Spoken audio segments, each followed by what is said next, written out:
Hello, কি অবস্থা সবার?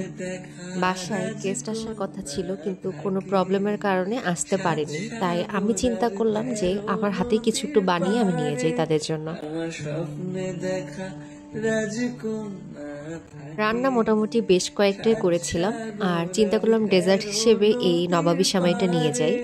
আমার কাছে সব থেকে ইজি লাগে এই নবাবী সেমাইটা করতে। তো আগে বাদামটা ভেজে নিয়েছি, তো তারপরে লাচ্চা সেমাই দিয়ে সেখানে চিনি দুধ দিয়ে ভালো করে জিনিসটা ভেজে নিয়েছি। আর কাস্টার্ডটা তো আমি আগেই রেডি করে রেখেছিলাম। দেখা রাজকন্যা থাকে এভাবে সেমাইটা ভাজার পরে যেহেতু আমি নিয়ে যাব বক্সে করে, তাই আগে থেকে বক্সটা রেডি করে রেখেছিলাম। এক লেয়ার করে সেমাই, এক লেয়ার করে কাস্টার্ড এভাবে দিয়ে দুটা লেয়ার রেডি করেছিলাম।